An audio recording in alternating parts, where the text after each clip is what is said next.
Look what just showed up.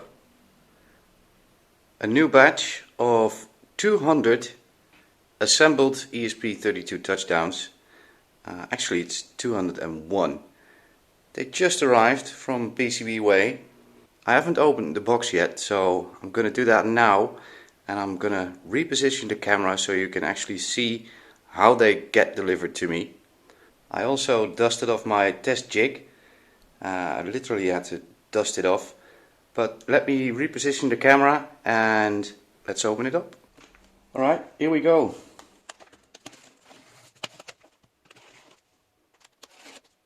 I hope that's enough.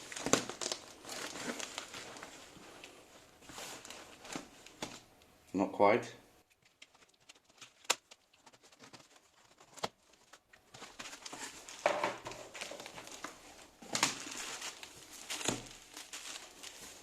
Well, that's pretty well packed.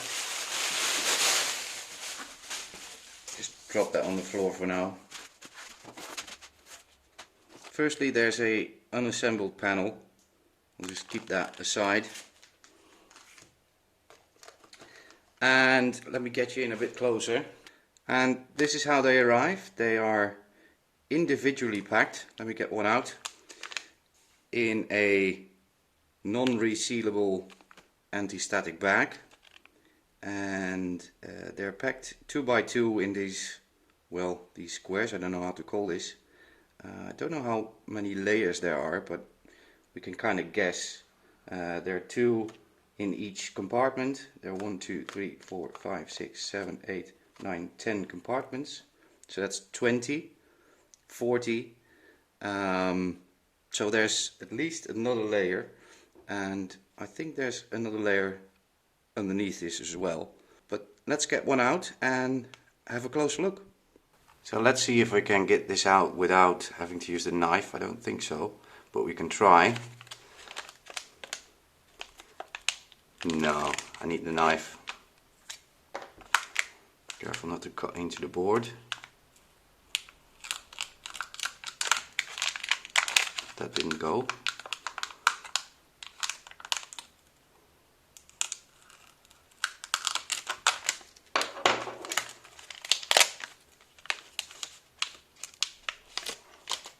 There we go. One assembled ESP32 TouchDown, and looking at it, it's all there. And it's all orientated correctly. Yes, the caps are okay, the diodes is okay, and there don't seem to be any bridges, which again is a good thing, but just to be sure I'm gonna check with the multimeter to see if there's any shorts. The shield of the SD card is ground, so there should be no continuity between the shield and 3v3. Let me put the multimeter in view so you can see that.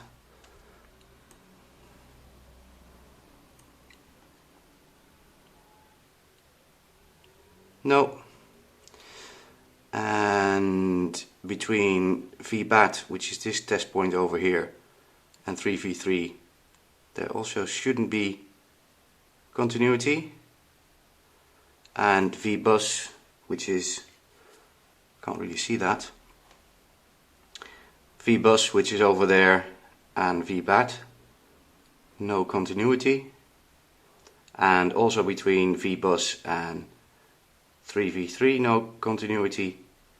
And just to be sure, no continuity between VBus and ground and VBAT and ground. So that's all good. Now the next thing I have to do is solder this jumper. This jumper lets you select between powering the backlight of the TFT directly from the 3.3 volt rail or from a GPIO, and for now I'm just going to solder it to a GPIO. And these two jumpers are for the charge indicator LED and the power on LED, and for now I don't really need them, but by default these come soldered. So let me power up the soldering iron.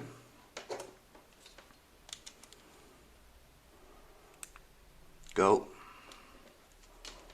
And I'm just gonna quickly solder this jumper.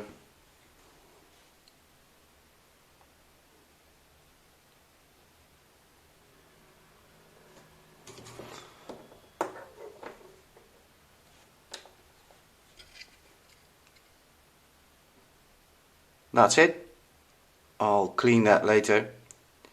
Now the next thing to do is to, well, normally I put it through the test jig. I put in the screen and run the whole thing through its paces, but just to get an idea of how this board is functioning, I can just hook it up to my laptop and see if we get a USB to serial. Alright, let's do this.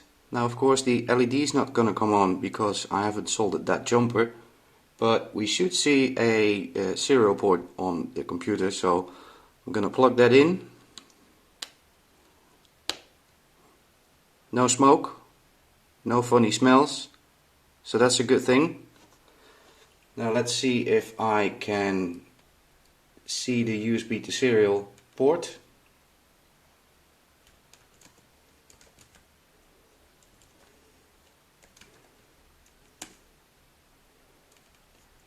And there it is, the Silicon Labs USB to UART.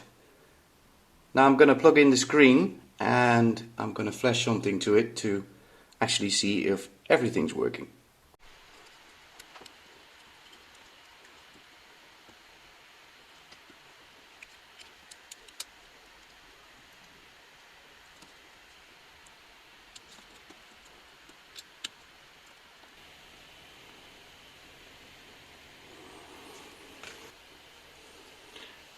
Sounds like my MacBook is taking off. Just have a terminal open. Oh, and I'm screen recording, of course. Maybe that's it. In my test jig folder I have a free TouchDeck version for the ESP32 TouchDown. It's a combined binary, so I just have to flash that to address 0, which is using the ESP tool. Oops, Python. And it's this.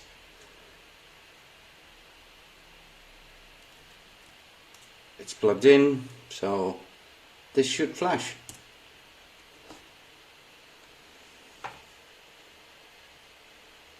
Well, that's promising.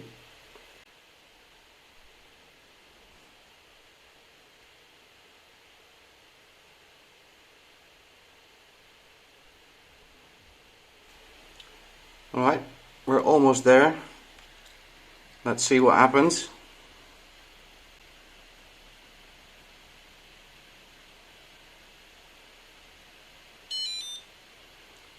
Well, what do you know? Let's see if it responds to touches. It does. Well, now this is not an automated test and I'm not testing everything. But I'm testing the most important thing, and that is that I can flash it, that the screen works and that the touch works, and that all seems to work fine. Can dim the backlight, and also the speaker is working. That's also a bonus. So 200 of these to do, all through the test jig, and flashing them and packing them, and I'm going to be busy for a while, but as soon as I finish this batch I will put them up in Tindy, and of course the link is in the description below. Thank you for watching, thank you for your patience, and I hope to see you next time. Bye bye.